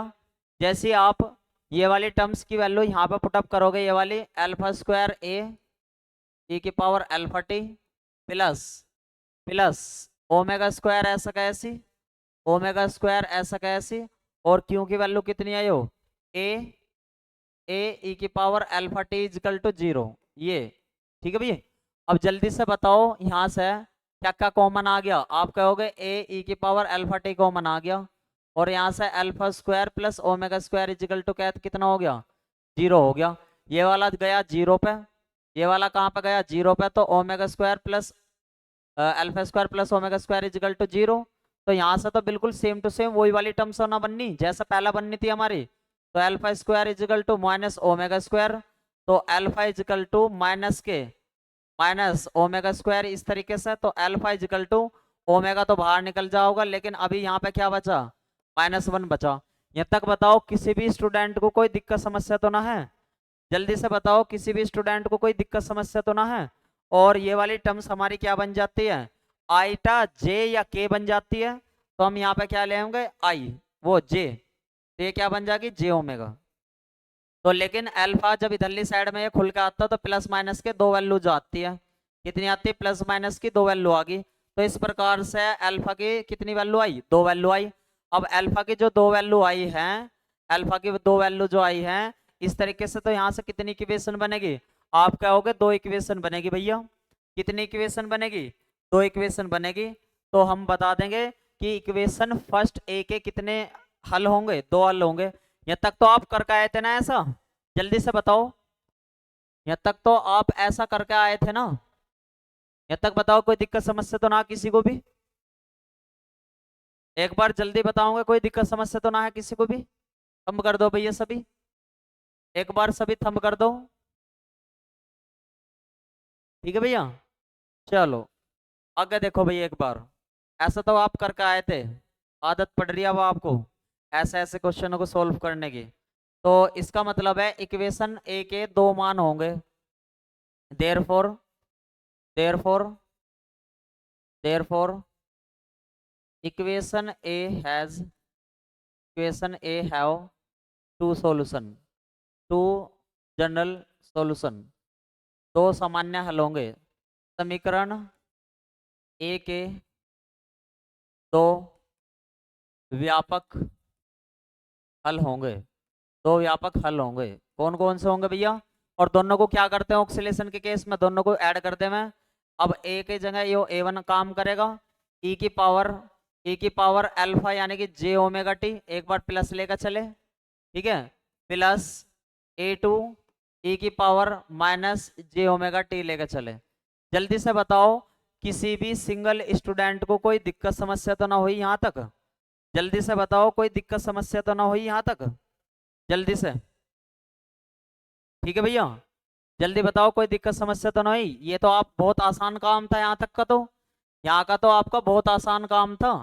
अब यहाँ से एक बात बहुत बढ़िया तरीके से देख लो, क्या वो कौन सी बात अच्छे तरीके से देखनी है। अगर t बराबर 0 पे, t बराबर 0 पे क्या मतलब कोई भी चीज पहला चार्ज होगी, यानी कि t बराबर 0 पे जो जितना उसमें चार्ज होगा वो सबसे ज्यादा चार्ज होगा इसके अंदर। भाई क्यू नॉट का मतलब है अधिकतम चार्ज, क्यू नॉट का मतलब है अधिकतम आवेश। भाई कोई भी चीज भरगी, कोई भी चीज भरगी, अधिकतम आवेश, मैक्सिमम चार्ज, मैक्सिमम चार्ज। अब एक बात बताओ, एक बात बताओ, ये बताओ ये कंडीशन कौन सी है, एट एट कंडीशन, कौन सी कंडीशन, देखो आप ध्यान से समझियो। मेरी बैटरी पूर्ण रूप से भर गई है, पूर्ण रूप से भर गया, और मैं उसे क्या मान लो 100% होगी मेरी बैटरी, क्या होगी भैया 100% होगी मेरी बैटरी। अब मेरी 100% होने के बाद मैंने अपना फोन चलाया ना, तो जब फोन ना चलाया तो t बराबर 0, मैंने फोन चलाने में कितना समय लगाया, t बराबर 0, तो मेरा चार्ज पूर्ण रूप से भरा हुआ है। इस केस में कैसा भरा हुआ है, पूर्ण रूप से भरा हुआ है। क्यू बराबर क्यू नोट का मतलब है पूर्ण रूप से भरा हुआ है। लेकिन जैसे ही मैं 1 सेकंड कर दूंगा, t बराबर 1 सेकंड, 100% से कितना हो जाऊंगा 99%। अगर 2 सेकंड, जैसे जैसे समय को बढ़ाता चला जाऊंगा ये वैल्यू उतनी घटती चली जाओगी, यानी कि डिस्चार्जिंग होती चली जाओगी। समझ में आ गए वाली पॉइंट। तो अब ये वाली टर्म्स की वैल्यू आप ऊपर रखो जल्दी जल्दी से, ये वाली वैल्यू जो t बराबर 0 और q बराबर q नोट इस वाली इक्वेशन में रखो। इसे चलो इक्वेशन नंबर b कह दो, ठीक है।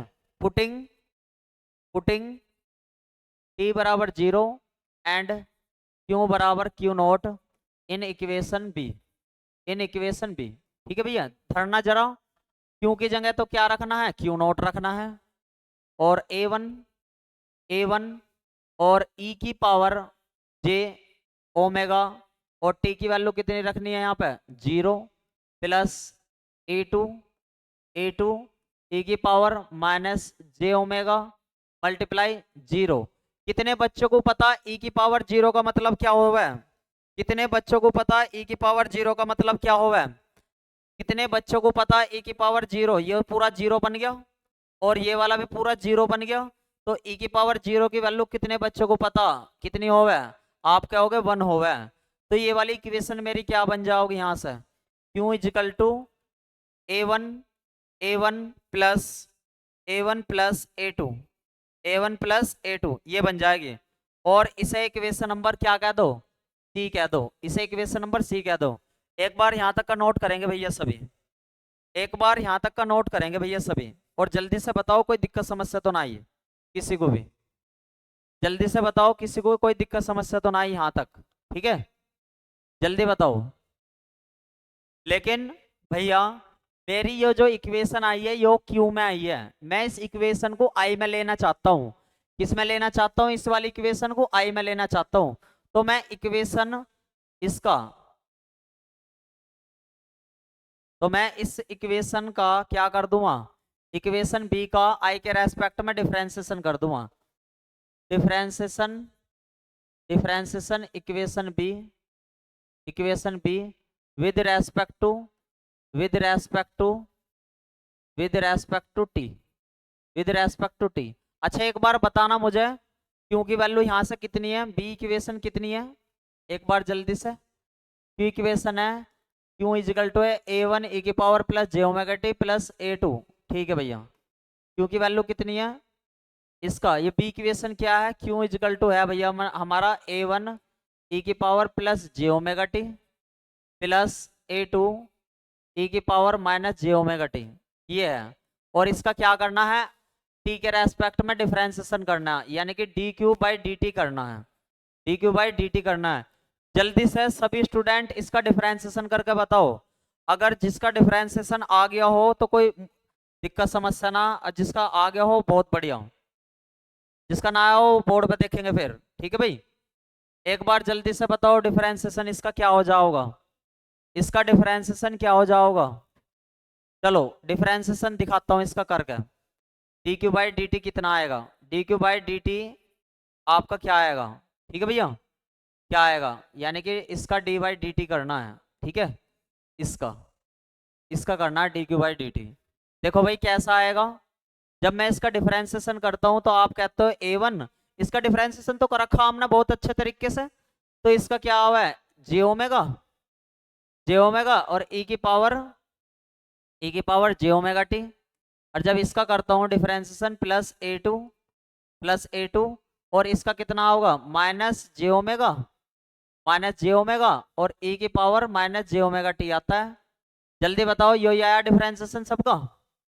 जल्दी से बताओ यही आया डिफरेंशिएशन सबका? ठीक है भैया, जल्दी से बताओ यही आया डिफरेंशिएशन करके सबका? जल्दी बताओ भैया, यही आया डिफरेंशिएशन करके सबका? आ गया भैया सभी का? और D Q by D T क्या हो गया? आई हो गया भैया वो तो आई की वैल्यू कितनी आ गई? यहाँ से आई की वैल्यू कितनी आ गई? a1 जे ओमेगा ई की power J omega T plus a2 minus J omega E की power minus J omega T. बताओ कोई दिक्कत समस्या तो ना किसी को भी? जल्दी से बताओ कोई दिक्कत समस्या तो ना है किसी को भी? ठीक है भैया, अब एक बार फिर वही केस करेंगे। कौन सा करेंगे फिर वही केस? t बराबर 0 पे, आई बराबर कैसा रहेगा? आई बराबर कैसा रहेगा? 0 रहेगा। t बराबर 0 पे आई बराबर कंडीशन रहेगी 0 की। कंडीशन लगा दो कि भैया जब हम टी समय होता है शून्य तो करंट भी इसमें कैसे फ्लो होगी? 0 होगी। तो आई की वैल्यू यहाँ पे 0 रखो और a1 जे ओमेगा ई की पावर जे ओमेगा और टी की जगह क्या जाओगा? 0 multiply 0 plus A two minus J omega E की power minus J omega multiply 0। ठीक है भैया, तो हमारी टर्म्स क्या आ जाएगी? जल्दी से बताओ। हमें मेन बात है a1 a2 की वैल्यू चाहिए किसी भी तरीके से। तो 0 इजिकल टू ये पूरी टर्म्स तो होगी हमारी एक, क्या होगी? एक होगी। तो a1 जे ओमेगा ऐसे यहाँ plus A two minus J omega. ठीक है भैया, ये टर्म्स आ गई। और यहाँ से आप एक बार देखोगे बहुत बढ़िया तरीके से, ये वाले टर्म्स यहाँ पे माइनस के, और 0 equal to A1 J omega और माइनस के A2 जे ओमेगा। जल्दी से बताओ, यहाँ तक तो कोई दिक्कत समस्या ना भैया किसी को भी? यहाँ तक तो कोई दिक्कत समस्या ना किसी को भी? अब आगे बढ़ेंगे, हमें यहाँ से A1 A2 की वैल्यू चाहिए बस। तो इसे क्या करेंगे, यहाँ से आप जे ओमेगा कॉमन ले लो, यहाँ से आ जाएगी A1 माइनस A2, और ये था हमारा मल्टीप्लाई में, ये चला जाएगा डिवाइड में 0 होना है। तो A1 माइनस A2 की वैल्यू कितनी आ गई यहाँ से? 0। आप क्या हो गए, A1 की वैल्यू तो यहाँ से A2 आ गई, A1 की वैल्यू तो A2 आ गई। जल्दी से एक बार कंफर्म करके बताओ कोई दिक्कत समस्या तो ना है? जल्दी से कंफर्म करके बताओ कोई दिक्कत समस्या तो ना है? ठीक है भैया, जल्दी से कंफर्म करके बताओ कोई दिक्कत समस्या तो ना किसी को भी? और अभी थोड़ी देर पहले मेरी क्यू की वैल्यू कितनी आई थी? क्यू की वैल्यू कितनी आई थी एक बार देखना भाई, क्यू की वैल्यू कितनी आई थी देखो। आप क्या हो गए, ये रही ना क्यू नोट की वैल्यू A1 प्लस A2 आई थी। तो इस A1 प्लस A2 की, A1 इजिकल टू A2 की वैल्यू को इक्वेशन थर्ड में रख दो। ठीक है भैया, किस में रख देंगे, इक्वेशन सी में रख देंगे। ठीक है, इस जो यो A1 A2 की वैल्यू आई है इसे कहाँ पर रख देंगे, इक्वेशन सी में। Putting putting these value in equation C, in equation C. Equation C क्या थी, तो इक्वेशन सी थी Q equal to A1 plus A2 थी। अब ये दोनों वैल्यू कैसी हो रही है, यहाँ से सेम हो रही है, तो Q equal to A1 A2 की जगह भी क्या रख दो, A1 ही रख दो। तो यहाँ से किसकी वैल्यू निकल के आ गई, 2A1 की आ गई। और यहाँ से अगर आप पता करके देखोगे तो A1 की वैल्यू आ गई क्यू नोट बाई 2। कितनी आ गई, क्यू नोट बाई 2। अब जैसे ही हमारे पास A1 की वैल्यू आ गई, एक बार कंफर्म करके बताओ कोई दिक्कत समस्या तो ना है? तो ठीक इसी प्रकार से A1 तो A2 के इक्वल था, तो A2 की भी वैल्यू भी कितनी आ जाओगी, आप कहोगे क्यू बाई 2 आ जाओगी। बस अब हमारे पास A1 A2 की वैल्यू आ गई, जहां पे A1 A2 थे उस वाली इक्वेशन में रख दो और काम हो जाओगा। ठीक है, एक बार देख लो। लो भाई, कहां से ना हुआ, लो एक बार देख लो यहाँ तक। और जब हो जावे नोट बता दियो भाई मुझे, जब नोट हो जावे जल्दी से बता दियो।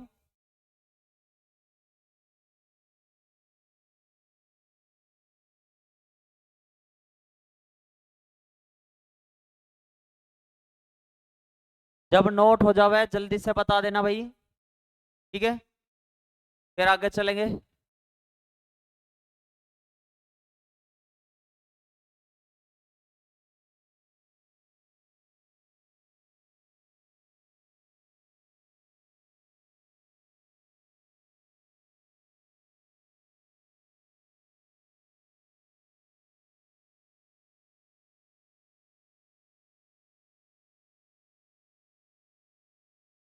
जल्दी बताओ भाई, नोट हो जावे तो जल्दी से बताओ।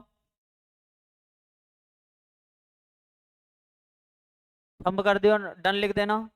ठीक है, ऊपर देख लो एक बार।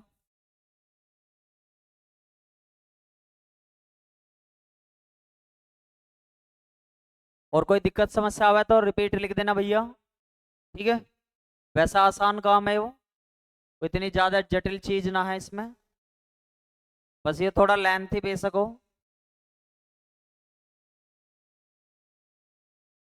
बेशक लेंथी बेशक हो, पर बढ़िया क्वेश्चन है, एकदम गजब है। क्योंकि भैया 15 नंबर का आता है तो कुछ तो इज्जत देनी पड़ेगी ना 15 नंबर को, इस वजह से। ठीक है,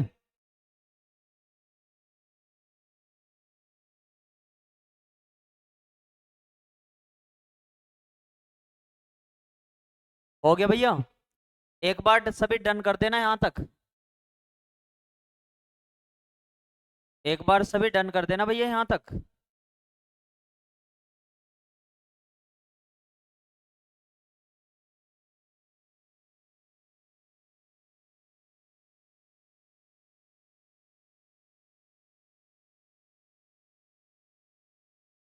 ठीक है भैया, अब हमारे पास किसकी वैल्यू आ गई, A1 और A2 की वैल्यू आ गई।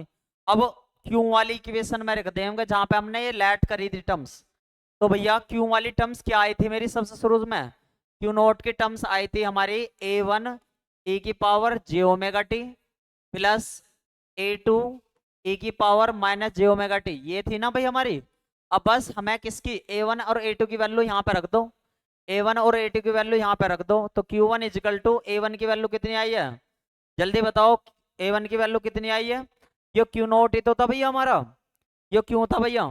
ठीक है भाई, एक बार यो यहाँ पे कर लेना भाई, ये क्या था हमारा, क्यों था ये वाला, क्यों था। ठीक है भैया, क्यों इजिकल टू यही तो थी। इसमें a1 की वैल्यू क्या रखनी, Q naught by two, Q naught by two E की power J omega T plus Q naught by two, क्योंकि a2 की वैल्यू भी यही होगा, ई की power minus J omega T. और यहाँ से क्या कॉमन ले लेंगे, यहाँ से कॉमन ले लेंगे क्यू नोट बाई टू। और ये हो गया हमारा अंदर क्या बचा, ई ओमेगा टी प्लस ई की power minus J omega T. तो यही हमारी जो इक्वेशन आई है, ये जो इक्वेशन आई है, ये वाली जो इक्वेशन आई है, यही हमारी डिस्चार्जिंग इक्वेशन है। एग्जाम में यही तक ही पूछता है, डिस्चार्जिंग इक्वेशन है, डिस्चार्जिंग यानी कि विसर्जन की, यानी कि हमारा बैटरी डाउन होने की इक्वेशन है, विसर्जन इक्वेशन है वो। ठीक है, नोट कर लो भैया, एक बार नोट कर लो भाई सभी। ठीक है, और अगर इसे और बहुत सिंप्लीफाई करके देखना चाहते हो तो ये वाली टर्म्स किसकी बन जाती है, जल्दी से बताओगे। कोस टू कोस ओमेगा टी की बनती है वो टर्म्स, किसकी बन जावे ये वाली टर्म्स, ये वाली जो टर्म्स होती है, ये वाली जो टर्म्स बनती है, किसकी टर्म्स बनती है, देखो भाई।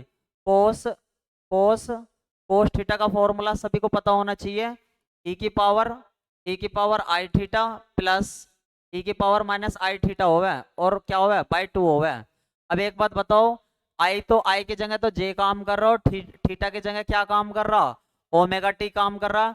तो कोस ओमेगा टी का क्या फॉर्मूला बन जाएगा, कोस ओमेगा टी का, कोस ओमेगा टी का हो जाएगा ई की power J omega T plus ई की power minus J omega T बटे दो। अब दो चला गया इधर, तो इस पूरे सिस्टम की वैल्यू कितनी होगी, इस पूरे सिस्टम की वैल्यू कितनी होगी। तो क्यू इजिकल टू क्या बन गया यहाँ पे, Q naught by two, Q naught by to. और इस पूरे सिस्टम की वैल्यू कितनी बताइए मन ने, इधर चला गया दो, तो टू कोस ओमेगा टी यो बनी। ठीक है, और टू से टू कट जाओगा, तो थोड़ी और सिंप्लीफाई करके लिख सकते हो, क्यू नोट कोस ओमेगा टी। ठीक है भैया, ये भी लिख सकते हो, ये भी लिख सकते हो। ठीक है भैया, कोई दिक्कत समस्या तो ना है तक किसी को भी। पूरे 15 नंबर मिलेंगे, पूरे 15 नंबर मिलेंगे भैया। ठीक है, यहाँ तक तो फिलहाल अभी आपको 13 नंबर मिलेंगे, अभी 2 नंबर का और काम रह रहा, अभी तो हमारा टाइम पीरियड निकला ही ना, तो 2 लाइन में खत्म हो जाएगा टाइम पीरियड। तो यहाँ तक तो कोई दिक्कत समस्या ना किसी को भी, एक बार डन कर दो यहाँ तक सभी, एक बार भैया डन कर दो सभी यहाँ तक, फिर आगे चलेंगे। एक बार सभी डन कर दो यहाँ तक का। ठीक है, अब क्या करेंगे, टाइम पीरियड निकाल लें। टाइम पीरियड तो निकालने का सबसे आसान फॉर्मूला, टी इजिकल टू क्या ले लो, 2 पाई अपॉन ओमेगा ले लो। क्या है टाइम पीरियड निकालने का, आवर्तकाल निकालने का, आवर्तकाल तो वहीं निकल जाता मेरा, टाइम पीरियड तो वहीं निकल जाता जहां मेरे ओमेगा की वैल्यू आ गई थी, आवर्तकाल तो वहीं निकल जाता। ये तो बस नो था कि 15 नंबर का पूरा क्वेश्चन दिखाना था, मैं इसके डिस्चार्जिंग इक्वेशन ही बतानी थी। तो एक बार जल्दी से बताओ, एक बार जल्दी से बताओ इसकी वैल्यू कितनी माननी थी, ओमेगा स्क्वायर की वैल्यू कितनी माननी थी तुमने वहां पे, जल्दी से बताओ। 1/LC न माननी थी, 1/LC न माननी थी। तो यहाँ से ओमेगा की वैल्यू कितनी आ जाओगी, ओमेगा की वैल्यू कितनी हो जाओगी, 1/√LC न हो जाओगी। तो यहाँ से जैसे ही आप क्या रखोगे, वो ओमेगा की वैल्यू कितनी 1/√LC, तो ये चला जाएगा ऊपर, तो टी कितना आ गया 2 पाई√LC आ गया, ये आ गया टाइम पीरियड। और फ्रीक्वेंसी कैसे निकाल लोगे यहाँ से, फ्रीक्वेंसी कैसे निकाल लोगे भैया यहाँ से, फ्रीक्वेंसी और भी आसान है निकालनी, आवर्ती निकालनी और भी आसान है यहाँ से। कैसे, फ्रीक्वेंसी क्या हो जाओगी इसकी, फ्रीक्वेंसी क्या हो जाओगी, frequency n is equal to 1/t होवे, तो 1/t यानी कि 1/t की वैल्यू कितनी है 2 पाई√LC होवे। ठीक है भाई, तो आगे ना इससे n की वैल्यू, तो और ये डेरिवेशन हमारा यहाँ पे समाप्त हो गया। और आपको अगर ये 15 नंबर का आया तो पूरे 15 नंबर यहाँ से मिल जाने चाहिए भाई सबको। ठीक है, पूरा करके ही अगर 15 नंबर का लगाए हो। ठीक है, तो आज के लिए केवल इतना ही काफी है। ठीक है, कल आपको आगे कराते हैं, सभी को ऑल द बेस्ट। ठीक है भाई, सभी को ऑल द बेस्ट और रिपब्लिक डे की हार्दिक शुभकामनाएं आप सभी को। जय श्री राम।